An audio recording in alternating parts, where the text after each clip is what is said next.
Hola, ¿qué tal? Buenos días, tardes o noches a quien esté viendo este video. Me llamo Dan Gómez Peña, soy del grupo 161 de la materia cual de análisis basados en datos. El día de hoy les voy a presentar la meta 1.2, que es reconocer las implicaciones éticas de la ciencia de datos durante el proceso de recopilación y análisis de datos.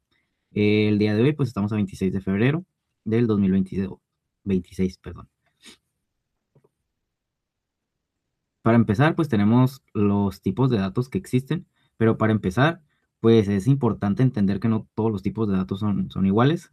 Existen diferentes tipos de datos en la ciencia de datos. Y pues en primer lugar tenemos lo que son los datos estructurados, que son aquellos organizados como en tablas y filas o columnas.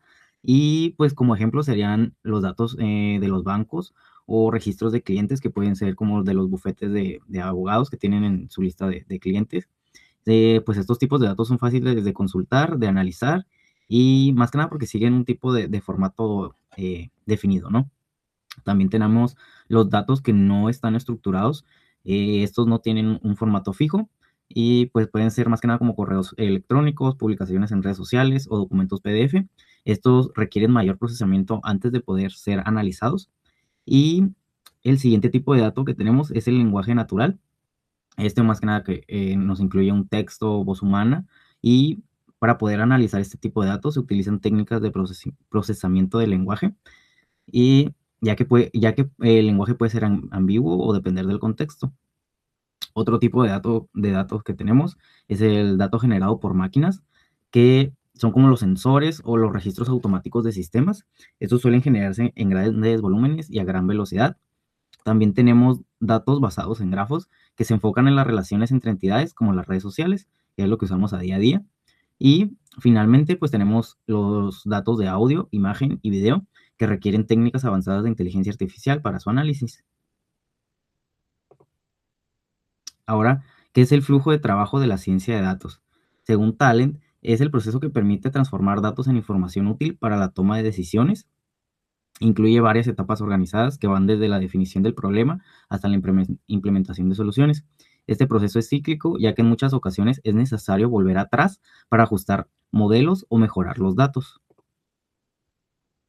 Ahora tenemos las principales etapas de la ciencia de datos y pues tenemos que la ciencia de datos o este proceso tiene diferentes etapas y la primera que tenemos pues es la recolección, que consiste en obtener datos desde distintas fuentes.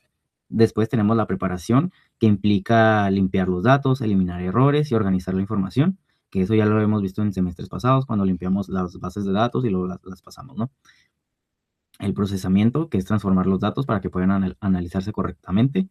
Después tenemos el análisis, que es aplicar métodos estadísticos o modelos de machine learning para identificar patrones. Y por último tenemos visualización e interpretación, que aquí tenemos que presentar los datos, perdón, presentar los resultados para facilitar la toma de decisiones.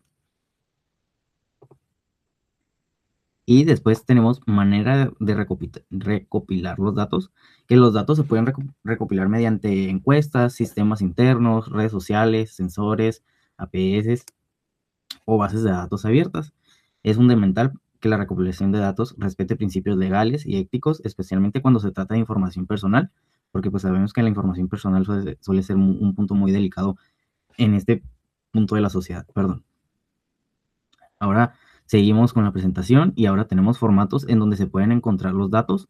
Tenemos que existen diferentes formatos de donde podemos encontrar todos este tipo de datos y los podemos encontrar más que nada en archivos como las bases de Excel, los que son los Johnson, los XML, que también son bases de datos de Excel, que los podemos transformar, las tablas de Excel, las podemos pasar a diferentes bases de datos. También se pueden pasar a audio, imágenes o video.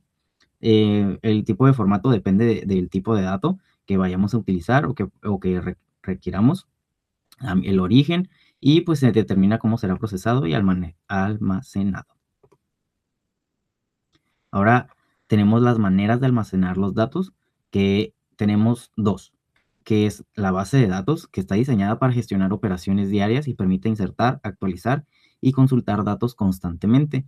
Y después tenemos la data warehouse, que se utiliza para el análisis estratégico y la toma de decisiones integra datos históricos de múltiples fuentes y la principal diferencia que es que la base de datos es transaccional, mientras que la Data Warehouse es analítico.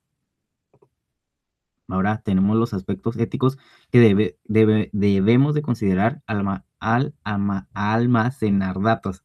Según Calle 2018, el uso masivo de datos puede generar riesgos como pérdida de privacidad o discriminación algorítmica.